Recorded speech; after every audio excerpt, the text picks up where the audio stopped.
কোরআন কি বলছে?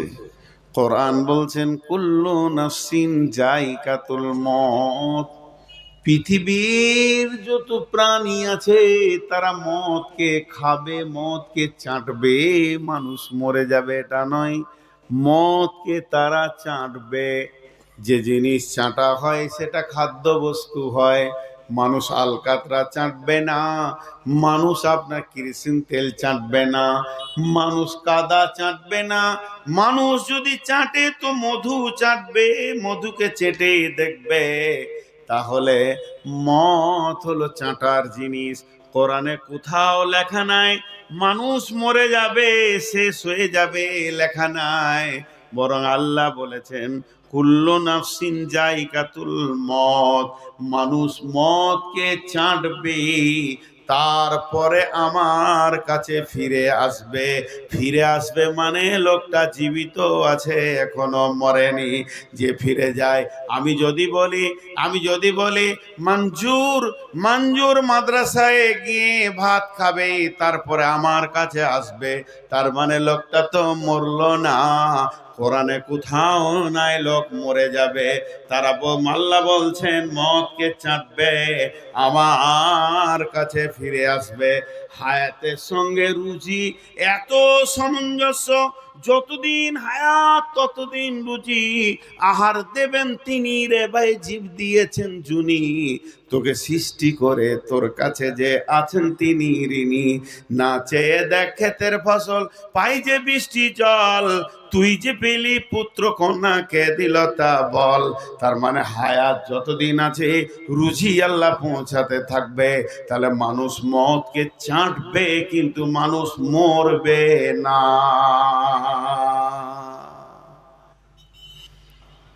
যে দুটো তিনটে উদাহরণ দিব, খুব সুন্দর করে বুঝতে পারবেন। প্রাইমারি স্কুল আপনাদের ভাটলে 4টা রুম আছে। 4টা রুমে 1 2 3 4 5 বসে আছে। অফিস রুমে 3জন শিক্ষক এসেছে, একজন আসেনি। বা 5জন শিক্ষকের মধ্যে 2জন আসেনি, 3জন এসছে। ছেলে পেলে হই করছে।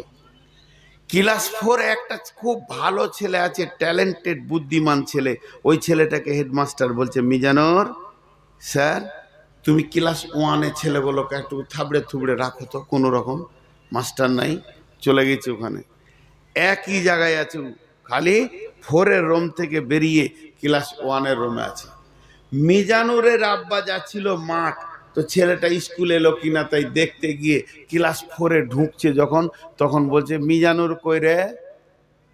যতগুলো ছেলে ছিল কি বলছে, ও নাই, ও নাই, চলে গেছে, ও নাই, চলে গেছে। কিন্তু হেডমাস্টারকে যখন জিজ্ঞাসা করছে আমার বেটা কই, বলছে আছে, স্কুলই আছে, ওই রুমে নাই, এই রুমে আছে। ভাইরা আমার, আমি বলছি মা নাই, বাপ নাই, ভাই নাই, আমার দাদা নাই, দাদি নাই, নানা নাই, নানি নাই, ভবদেশ থেকে চলে গেছে। কিন্তু আল্লাহকে জিজ্ঞেস করেন ওরা কই, আল্লাহ বলবে আছে, আমার কাছে জমা আছে। দুনিয়া থেকে নিয়ে আমি ইল্লিনে দিয়েছি, সিজিনে দিয়েছি, আমার যে স্তর আছে সেইখানে জমা আছে। আজকে আপনি ভাটলে থানাতে গিয়ে বড়বাবুকে খুঁজছেন, কিন্তু রাতারাতি ওর পোস্ট চেঞ্জ হয়ে ইটাহার চলে গেছে। এরা বলবে নাই, কিন্তু এসপি বলবে আছে, ইটাহার আছে।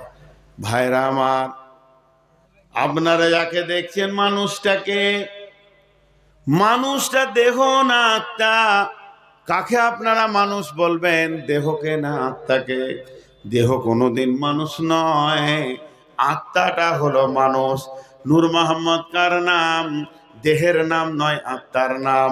আমি যেদিন মারা যাব, আমার ছেলে আমার মেয়ে কাঁদবে, আপনি গিয়ে বলবেন, মা তুমি কাঁদিও না, তোমার আব্বাই তো রয়েছে। আমার মেয়ে বলবে, না, আমার আব্বা যিনি তিনি নাই, তিনি চলে গেছেন। এটা আমার আব্বার বডিটা পড়ে আছে, এটা পচে যাবে, ধ্বংস হয়ে যাবে, মাটিতে মিশে যাবে। এতদিন যিনি আমাদেরকে স্নেহ ভালোবাসা দিতেন ওই আব্বাটাকে আজরাইল নিয়ে চলে গেছে। তাহলে এই দেহের ভিতরে দুইটা জিনিস রয়েছে, একটা রয়েছে দেহ, আর একটা আত্মা। সুম্মা ইলাইনা তুরজাউন, আল্লাহর কাছে দেহ ফিরবে না, আত্মা ফিরে যাবে। আত্মা এসেছে আল্লাহর কাছ থেকে, আত্মা ফিরে যাবে আল্লাহর কাছে। আত্মা এসেছে আল্লাহর কাছ থেকে, আজরাইল আত্মাকে নিয়ে চলে যাবে। তাই কোরআনে বলা হয়েছে বিসমিল্লাহির রহমানির রহিম, ইয়া আইয়ুতুহান নাফসুল মুতমাইন্না ইরজিই ইলা রাব্বিকি রাদিয়াতাম মারদিয়া। হে নফস, আত্মা, তুমি চলো তোমার রবের দিকে। ভালো আত্মা, তুমি আল্লাহকে রাজি করেছো, আল্লাহর দিকে ফিরে চলো। তেমনি খারাপ আত্মাকে বলা হবে, আত্মারে তুই বেরিয়ে আয়। দেহ তো তোকে দেয়া হয়েছিল, দেহটা তোর নয়, এটা আল্লাহ তোকে গিফট করেছিল, উপহার দিয়েছিল। পৃথিবীতে তুই ঘুরবি, ডিগ্রি হাসিল করবি, ব্যবসা বাণিজ্য করবি, তার জন্য তোকে দেহ বিচরণের জন্য দেহটা দেওয়া হয়েছে। দুনিয়া বিচরণ করার জন্য দেহ দেওয়া হয়েছে। দেহ ফেলে দে, তুই বেরিয়ে আয়, আত্মাকে নিয়ে যাওয়া হবে। আত্মার কোনোদিন মত হয় না, আত্মা আছে আমার দেহে, আজরাইল নিয়ে চলে যাবে। আত্মা তো মরবে না, আল্লাহর কাছে হাজির করে দেবে। আল্লাহ ইল্লিনে দেবেন, সিজ্জিনে দেবেন, জান্নাতে দেবেন, জাহান্নামে দেবেন। আত্মার কোনোদিন মত হয় না। এই আত্মা কি আল্লাহ বলেছেন, তোর প্রথম তকদিরে যখন আমি লেখি তখন মতকে লিখেছি, তারপরে তোকে আমি হায়াত দিয়েছি তুই ভালো আমল করবি বলে। দেহ আমল করে না, আত্মা আমল করে। ব্যবহার করা হয় দেহকে। মাইক আওয়াজ করে না, আওয়াজ করছি আমি বন্ধ করে দিলে সমস্ত মাইক বন্ধ, আমি আওয়াজ করলে সমস্ত মাইক আওয়াজ করবে। তাই দেহ আমল করে না, আমল করে আত্মা, ব্যবহার করে দেহকে। তাই আল্লাহ তাবারাক ওয়া তাআলা বলছেন, গোলাম রে, আত্মা কোনো দিন মরবে না। যেদিন মতকে চিনবে সেদিন আমার কাছে ফিরে আসবি। একটা উদাহরণ দিব আবার। আল্লাহ নিয়ত করলে যে নূর মোহাম্মদ নামে একটা মানুষকে পাঠাবো দুনিয়াতে, তো পৃথিবীর সৃষ্টির 50,000 পূর্বে, 50,000 বছর পূর্বে আমার তকদির লিখছে। বলেন, পৃথিবীর সৃষ্টির 50,000 বছর, 50,000, 50,000, 50,000 অর্ধ লাখ বছর পূর্বে আল্লাহ আমার তকদির লিখছেন। তাহলে আমি আজকে ভাটলের ময়দানে 11:30টায় উঠে বক্তব্য রাখবো, এটা পৃথিবীর সৃষ্টির 50,000 বছর পূর্বে লেখা হয়ে গেছে, কেউ না বলতে পারবে না। আর কি বিষয়ে বলবো, এরপরে কি বলবো আমি জানি না, আমার আল্লাহ জানে। এরপরে কি বলবো আমি জানি না, আমার আল্লাহ জানে তুই কোন কোন ভাষা বলবি। এবার এই উদাহরণটা মন দিয়ে শুনেন। লিখতে শুরু করলেন, যে লিখলেন নূর মোহাম্মদ নামে একটা ব্যক্তি যাবে, আর মতের ডেটটা আগে লেখে। কথাটা বোঝার চেষ্টা করে, মতের ডেটটা আগে লিখ। যে মতের তারিখ লেখা হলো 2026 সালে সেপ্টেম্বর মাসে 13 তারিখে বিকাল 3:15 মরবে। আল্লাহ নিয়ত করলে নূর মোহাম্মদকে কত বয়স দেবো? 54 বছর। ওইখান থেকে টেনে হায়াতকে বের করছে। আল্লাহ জি খালাকাল মাউতা ওয়াল হায়াতা, ওইখান থেকে হায়াতটা বের করছে। যে ওই 2026 সালে সেপ্টেম্বর মাসের 13 তারিখে বৈকাল 3:15 পৃথিবী ছাড়বে। তাহলে ওখান থেকে ও 54 বছর হতে কোন দিন মায়ের পেট থেকে বের করতে হবে, এটা আল্লাহ হিসাব করে নিয়েছে। সেই দিন আমাকে মায়ের পেটে দিয়েছে। এবার আমি মওতের দিকে হাঁটছি, ঠিক আমার হায়াতের সাথে আমার রুজি মেল আছে। এমনি করে রুজিটা পাশে পাশে সাজানো আছে। কেন?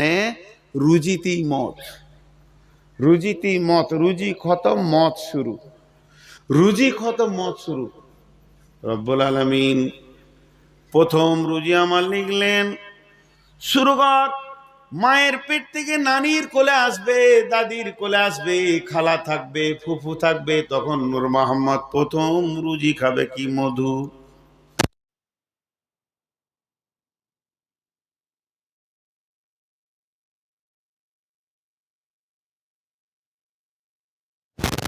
কিংবা মধু দেবে। এইটা হলো আমার শুরু খাবার। আস্তে আস্তে মায়ের বোঁটা, মায়ের বোঁটা টানতে টানতে কতদিন টানবো, কবার টানবো, কয়বার খাবো, সব লেখা আছে। তারপরে চলে এলো বিস্কিট, বিস্কুট খেতে খেতে চলে আসবে আমার কাছে কেক, কেক আস্তে আস্তে আসবে ভাত, ডাল দিয়ে ভাত। এই ভাতের থালা যেতে যেতে মাছ মাংস, হলারটা বড় 2 ইঞ্চির হলার, কত বড় বড় গরু এখানে ঢুকে গেছে, উঁট ঢুকে গেছে, দুম্বা ছাগল এই 2 ইঞ্চির হলালে পিসে শেষ করে দিয়েছে। এই খেতে খেতে খেতে খেতে আমি বিরাট বড় হলাম। ভাটলে আজকে আসবো, ক প্লেট খাবো, কোথা খাবো, কোন জায়গায় খাবো, আল্লাহ তকদিরে লিখে দিয়েছে। এই খাবার আমার সঙ্গে চলছে। যেতে যেতে আমার হসপিটাল হয়ে গেল। সেপ্টেম্বরের 13 তারিখ চলে এসছে 10 তারিখ, আমি হসপিটালে শুয়ে গেলাম, খাবার আর যায় না। এরপর কলা দুধ রুটি আর মুখে ঢুকছে না, রুটি লোক বলছে জমজমের পানি একটু দে, পানিটা খেয়ে নিলাম। এরপরে আমার প্লেটগুলো আস্তে আস্তে আগিয়ে আসে, মতের প্লেটটা আজরাইল ধরে আছে, তোকে এটা শেষ চিখা চিখতে হবে। আমার শেষ পানিটা পেটে চলে গেল। আত্মীয় স্বজন খোয়ালে, আজরাইল বলবে আর রুজি তোর নাই, প্লেট খতম হয়ে গেছে, এবার মতের স্বাদটাকে চিকেলে। আমি যখনই মদটাকে চিকে এলেব, পৃথিবীর একটা ফোঁটা পানি আর আমার পেটে যাবে না। সুম্মা ইলাইনা তুরজাউন, আমার আত্মা দেহ ছেড়ে রবের কাছে চলে যাবে।